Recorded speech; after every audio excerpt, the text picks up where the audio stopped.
Chapter 5, In the Decline and Fall of Practically Everybody by Will Cubby. Hannibal. Rome and Carthage were the most important cities in the world around 300 BC. Rome was where it always was, and Carthage was on the northern coast of Africa. They had been neighbors for years without having a good fight, so it was only a question of time. They were spoiling for the First, Second, and Third Punic Wars. Rome was founded in 753 BC by Romulus, a baby who was suckled by a she-wolf and guarded by a black woodpecker. Carthage was founded about 100 years earlier by Alyssa, daughter of Mutton I, king of Tyre. Later on, she was identified with Dido, the lady who was so fond of Aeneas. It's a strange world we live in. The Romans and Carthaginians were very different in character and temperament. The Carthaginians had no ideals. All they wanted was money and hanging around and having a big time. The Romans were stern and dignified, living hard, frugal lives and adhering to the traditional Latin virtues gravitas, pietas, simplicitas, and adultery. Carthage was governed by its rich men and was therefore a plutocracy. Rome was also governed by its rich men and was therefore a republic. The Romans were a nation of homebodies. When they bestirred themselves at all, it was only to go and kill some other Italians.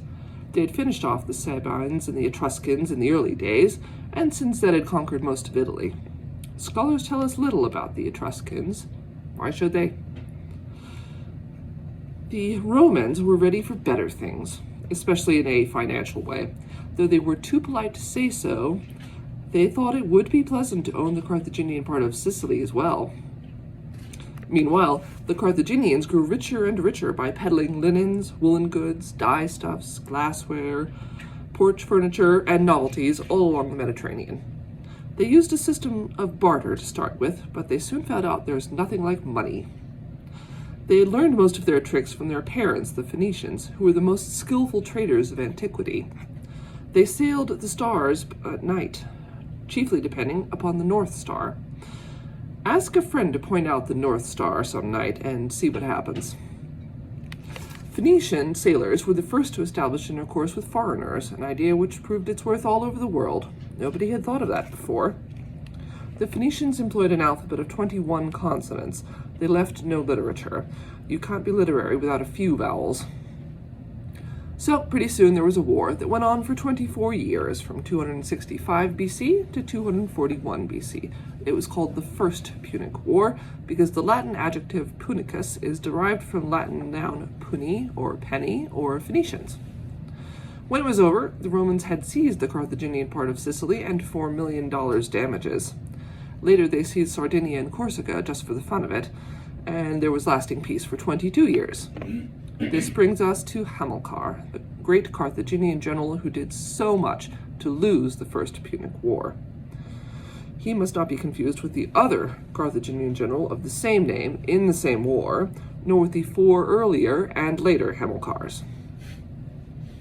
He hated the Romans something awful, as they had marooned him on top of a mountain in Sicily for several years and made him look very silly.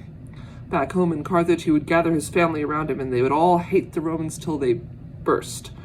This was foolish of them, for hatred shows on your face and the people you hate remain just as hard as ever. They don't care one bit, they're too mean to care.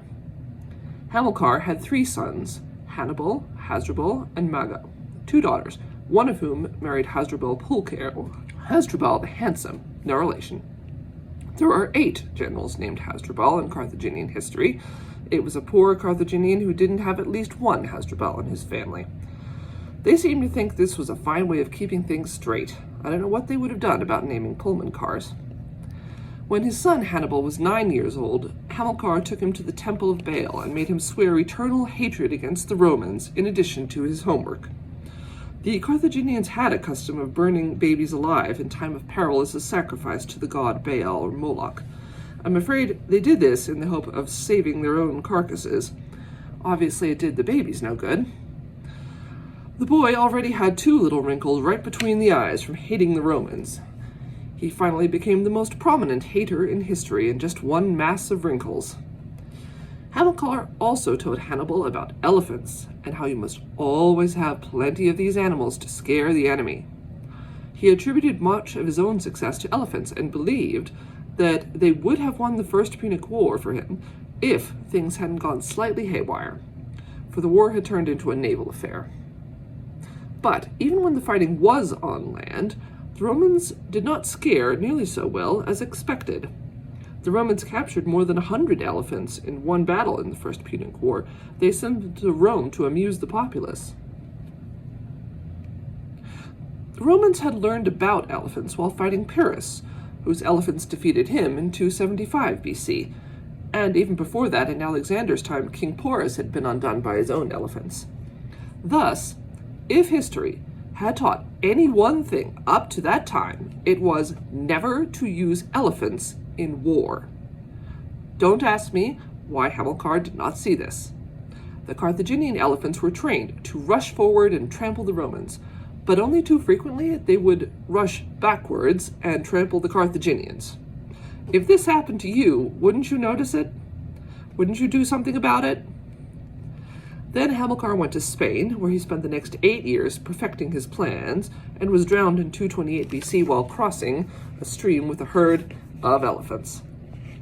Hasdrubal the Handsome, who took his place, was assassinated a few years later, leaving the command to Hannibal, now 26 and well-versed in his father's routine. Hannibal left Spain in 218 BC and crossed the Alps into Italy in 15 days with a large army and 37 elephants, thus establishing a record for crossing the Alps with elephants and starting the Second Punic War. Taking elephants across the Alps is not as much fun as it sounds. The Alps are difficult enough when alone, and elephants are peculiarly fitted for not crossing them. If you must take something across the Alps, try chamois. They're built for it. Dr. Arnold of Rugby stoutly championed the Little St. Bernard as the pass used by Hannibal. He never forgave Polybius, who examined Hannibal's route step by step for certain descriptions which do not sound at all like the Little St. Bernard. Believe it or not, all the elephants survived the journey, although about half the soldiers perished. Historians state that Hannibal seemed insensible to fatigue throughout the ordeal. He was riding on an elephant. Nor would he ever give way to despair. Whenever 1,000 or so of his men would fall off an Alp, he would tell the rest to cheer up. The elephants were all right. If someone had given him a shove at the right moment, much painful history might have been avoided. It's the little things. Livy informs us that Hannibal split the huge alpine rocks with vinegar to break a path for the elephants. Vinegar was a high explosive in 218 BC, but not before or since. The number of Hannibal's elephants, 37, is said by Polybius to have been inscribed in Hannibal's own hand on a brazen plate in Italy. Polybius read it himself. Yet a modern historian has given the figure as 40, perhaps from a natural tendency to deal in round numbers. Elephants do not come in round numbers. You have 1 elephant, or 3, or 37. Is that clear, Professor? Hannibal expected to get more elephants that he had left in Spain with his brother Hasdrubal, but the Romans cut the supply line. This was done by Publius Cornelius Scipio, one of the Publius Cornelius Scipios who was afterwards Scipio Africanus. If I had time, I'd explain the 11 most important Scipios. During his 15 years in Italy, Hannibal never had enough elephants to suit him. Most of the original group succumbed to the climate, and he was always begging Carthage for more, but people at home were stingy. They would ask if he thought they were made of elephants, and what had he done with the elephants they sent before. Sometimes, when he hadn't an elephant to his name, he would manage to wrangle a few from somewhere, a feat which strikes me as his greatest claim to our attention. Like his father before him, Hannibal never noticed that he made much more progress without any elephants at all. We hear nothing of them at the Battle of Ticino, and there were only a few at Trebia. The last one died before the Battle of Trasimene, where Hannibal simply erased the Romans for the time being. Hannibal was fresh out of elephants at Cannae, the greatest of his victories in the first 3 years of the Italian campaign. What was I telling you? After Trasimene, Quintus Fabius Maximus got Hannibal to chase him from place to place in order to gain time for the Romans. This won Fabius the title of Cunctator, or Delayer. Shortly before his death, he received the highest honor the Republic could bestow, a wreath of grass.